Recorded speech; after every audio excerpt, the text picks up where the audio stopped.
Bienvenue dans cette nouvelle analyse où on va s'attaquer à un texte aussi fascinant que sulfureux. On peut le dire, oui. Aujourd'hui, on explore l'œuvre posthume du philosophe Claude-Adrien Helvétius, De l'homme.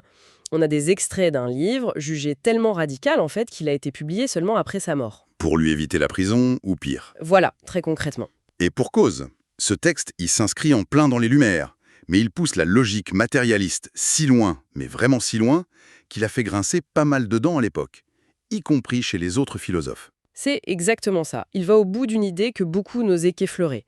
Et cette idée centrale, elle est d'une simplicité presque désarmante et en même temps profondément provocatrice. Et c'est quoi cette idée? L'esprit, le génie, la vertu, tout ce qu'on aime voir comme des dons un peu innés, des qualités venues du ciel, ne serait en fait que le pur produit de notre environnement. Un accident. Notre mission aujourd'hui, si on l'accepte, c'est un peu de déconstruire cet argument. Helvétius nous dit qu'on est entièrement sculpté par nos expériences, par ce qu'il appelle l'éducation et le hasard.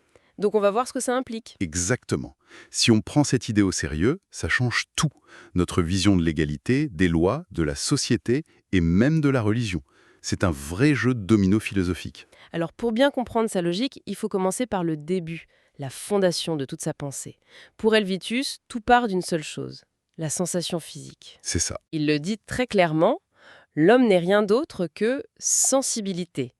Le plaisir et la douleur, ce sont les deux seuls leviers qui font bouger l'univers humain. C'est simple, c'est brutal, et ça met de côté pas mal de choses quand même. Ah oui, c'est un matérialisme radical. Il n'y a aucune place pour l'âme immatérielle, pour les idées innées de Platon ou pour une quelconque intervention divine. L'esprit, pour lui, c'est pas quelque chose qu'on a, c'est une acquisition. Un peu comme un disque dur vierge à la naissance. C'est exactement l'image. Il est très influencé par le philosophe anglais John Locke et son idée que toutes nos idées viennent des sens. Penser pour Helvétius, c'est simplement se souvenir de sensations, les comparer, les agencer. Rien de plus. Attends, mais si on part tous de ce même point, ce disque dur vierge, ça tient pas la route. On voit bien qu'il y a des gens plus doués que d'autres, et ça, dès l'enfance. Comment il répond à cette objection qui semble évidente? C'est la question clé, et sa réponse, c'est là que ça devient vraiment provocateur. On serait tenté de dire, ça vient de la biologie. Un tel a un cerveau mieux organisé ou des sens plus fins. Oui, c'est l'explication la plus courante. Et Helvétius, lui, il balaye tout ça d'un revers de main. Pour lui, ces différences physiques sont négligeables. Il affirme que la supériorité de l'esprit est totalement indépendante de la finesse des sens ou de l'étendue de la mémoire. Donc il affirme noir sur blanc qu'on a tous le même potentiel de départ. Exactement. Sa formule est très forte. Tous les humains communément bien organisés, c'est-à-dire sans pathologie lourde, ont une égale aptitude à l'esprit. Et ça, c'est ce qui le sépare radicalement d'un autre géant de son siècle, Rousseau. Ah oui? Pour Rousseau, il y a une nature humaine, une bonté originelle. Pour Helvétius, il n'y a rien, juste une cire vierge. Donc, si la différence ne vient pas de la nature, elle doit venir entièrement de l'extérieur. D'accord. Et c'est là qu'interviennent ces deux fameuses forces, l'éducation et le hasard.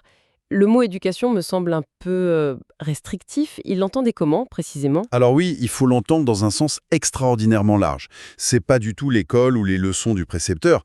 L'éducation pour Helvétius, c'est l'intégralité des circonstances dans lesquelles on est plongé. Chaque seconde de notre vie. Chaque objet qu'on voit, chaque son. Chaque personne qu'on rencontre. Tout. Il a un exemple pour illustrer ça, non? Une histoire de frères en voyage. Oui, un exemple très visuel, très parlant. Il imagine deux frères qui traversent les montagnes avec leurs parents. Ils font le même voyage, mais D'accord. l'un suit son père sur des sentiers escarpés, dangereux. Il voit des précipices, des torrents. L'autre, lui, suit sa mère dans des vallées verdoyantes au milieu des troupeaux, tranquilles. Donc, à la fin, ils n'ont pas du tout la même expérience. Pas du tout les mêmes idées en tête, pas les mêmes peurs, pas les mêmes désirs. Leur éducation a été radicalement différente alors qu'ils étaient au même endroit, au même moment. Et notre vie entière, dit Helvétius, elle est tissée de ces micro-différences.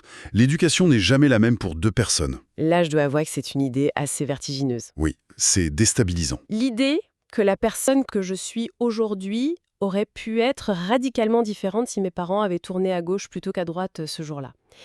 Et à côté de ça, il y a l'autre force, le hasard. Le hasard, c'est peut-être encore plus fondamental pour lui.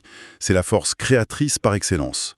Il est convaincu que les plus petits accidents, les rencontres les plus fortuites, peuvent déclencher les plus grands talents. Ce n'est pas le destin, donc. Non, ce n'est pas la providence divine, c'est juste la loterie de la vie. Et il prend l'exemple de Rousseau, justement, pour illustrer ça. Oui, c'est un cas d'école. Selon Helvétius, l'immense carrière de penseur de Rousseau a été déclenchée par un pur accident. Il marche sur la route de Vincennes pour voir Diderot en prison, et en chemin, il lit dans un journal la question du concours de l'Académie de Dijon. Si le rétablissement des sciences et des arts a contribué à épurer les mœurs. Voilà. Et cette question, elle provoque en lui une illumination. C'est le point de départ de toute sa philosophie. Donc, sans ce journal, à ce moment précis, pas de Rousseau tel qu'on le connaît. C'est ce qu'Helvétius soutient. Bien sûr, ses détracteurs diraient qu'il simplifie à l'extrême.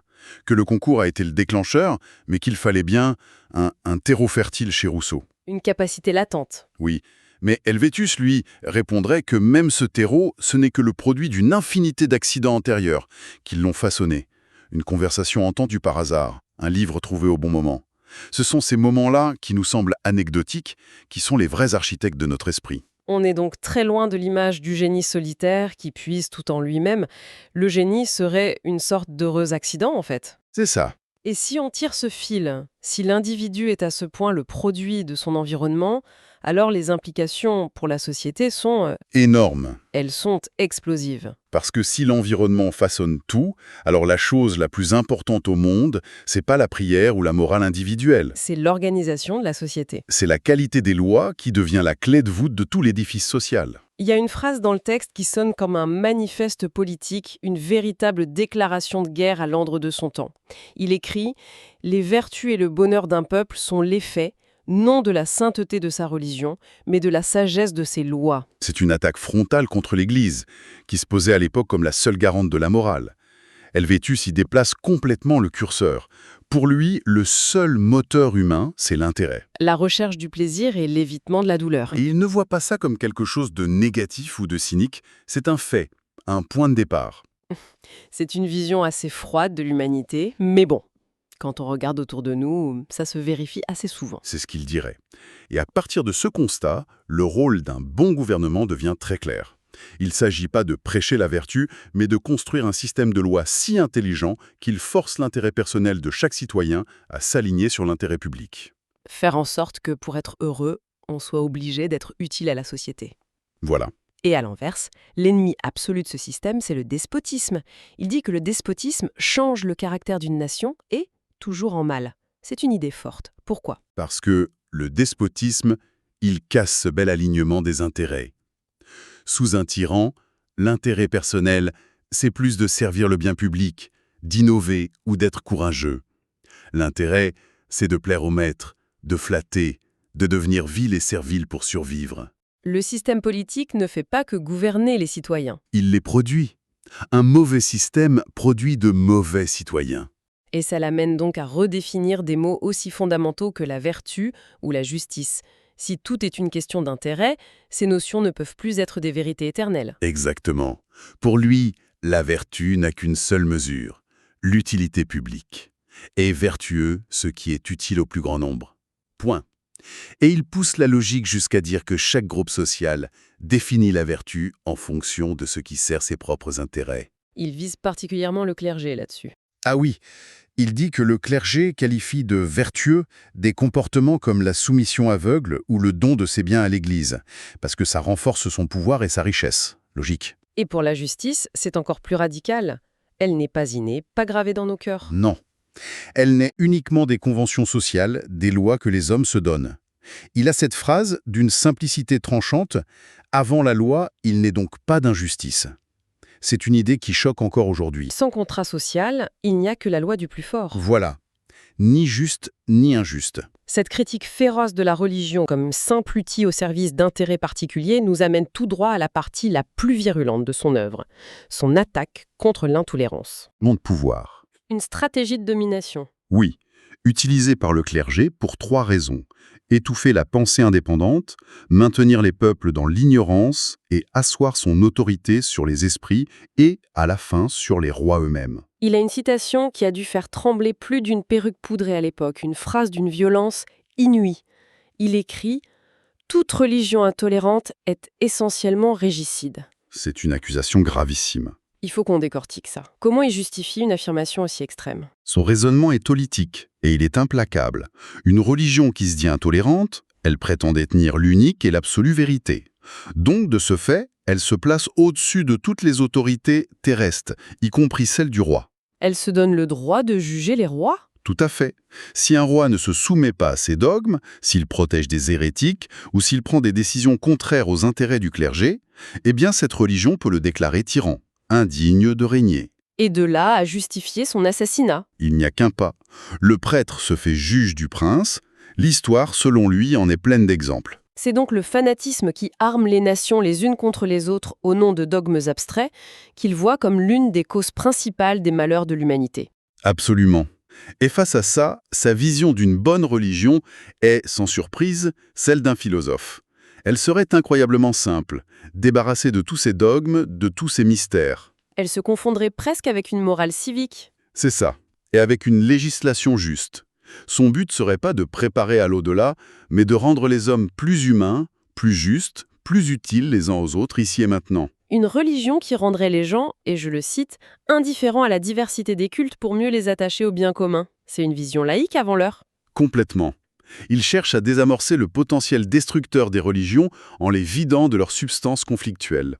Il veut garder l'emballage moral, si on veut, mais en changeant complètement le contenu pour y mettre un principe d'utilité sociale. Alors, si on fait le bilan de cette plongée chez Helvétius, qu'est-ce qu'on retient? Il nous laisse avec un portrait de l'humanité qui est à la fois incroyablement optimiste et un peu terrifiant. Au fond, Helvétius nous met face à un miroir très inconfortable. Si on le suit jusqu'au bout, tout ce qu'on attribue au mérite personnel, le génie, la réussite, la vertu, ne serait en fait qu'une loterie sociale. Une question de bonnes ou de mauvaises circonstances. C'est une idée qui dynamite complètement notre conception de la méritocratie. C'est terrifiant parce que ça retire à l'individu une grande partie de son autonomie.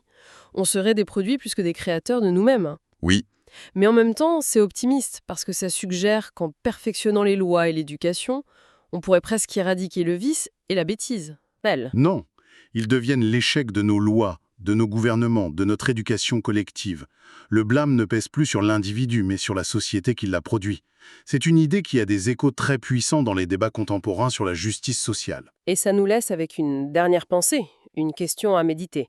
Si un simple accident, une conversation entendue à la volée, un livre trouvé par hasard, si un simple changement dans l'éducation peut forger un génie, quel potentiel immense est perdu chaque jour simplement à cause de la loterie des circonstances dans lesquelles on est.